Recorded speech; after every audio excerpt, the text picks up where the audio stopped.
I'm Lori McDonald, Vice President for Student Affairs, and I'm here today with Shauna Lauer, who's the Director of our Center for Child Care and Family Resources. Shauna, thank you so much for taking time to talk with me today. Our child care centers on campus have been open for crisis care for our healthcare workers and our mandatory employees on the university campus. And I am so appreciative of all that you have done and your staff to provide that. I think sometimes we forget what it takes to provide the infrastructure that is needed during a crisis, and it's wide and vast, and you're part of that. So thank you very, very much. Thank you, and we really thank you for the support we've had. Absolutely. Well, I know that from working with you over time, child care centers have always been concerned about health and safety, especially of the children that they're caring for. So I think you were definitely probably more ready for some of these measures than any of our other offices. But what are just a couple of examples of things you've done to a little differently?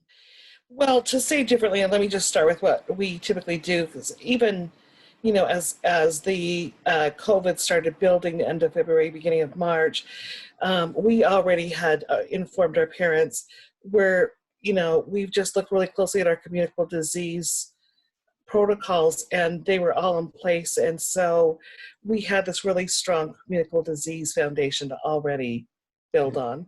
And so for the changes, what had to happen were just those additional changes that came along with the very specific COVID-19. In order to continue care, we had to separate all of our classrooms. The university came in and put up those walls, the plexiglass for half walls, doors, so that the classrooms would have those physical barriers. We actually very early started taking temperatures of every single person who enters the center.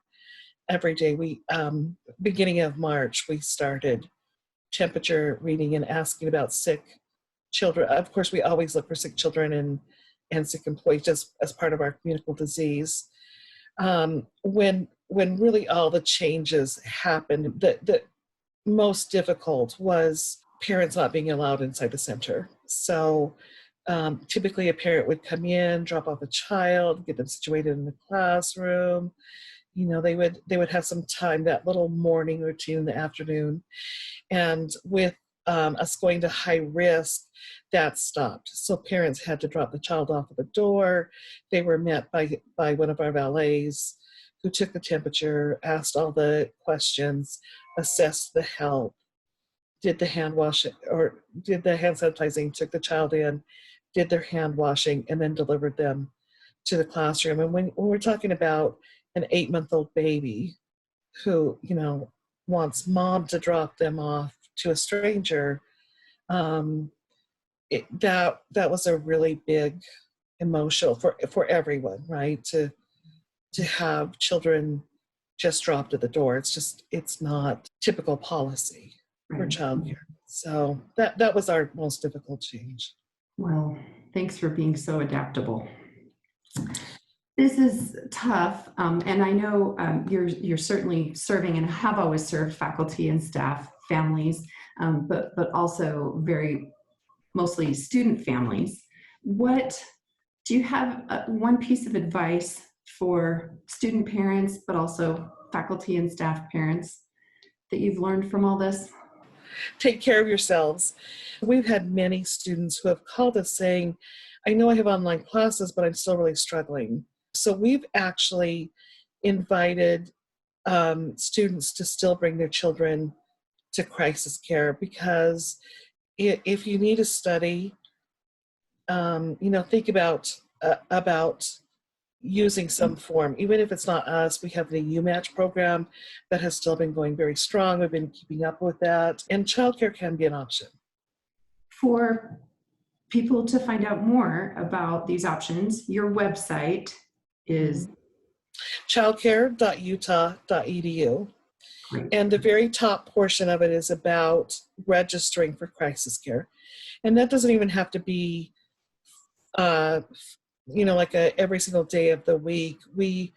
you register, and then we actually have a daily needs assessment that we send out, a survey. So not every child attends every single day. There is a cost to that because obviously there's an additional cost to us.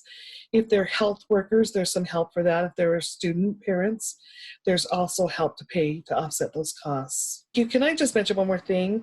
There are many student parents who rely on our diaper bank. Yeah. And I just want to make sure that they know that the Diaper Bank is still available. They can go to the unions and order through the Feed You pantry. They can also come and we can bring diapers to them outside in the parking lot of 545 Guardsman Way, which is the childcare site that we are operating on. And then at the HSEB,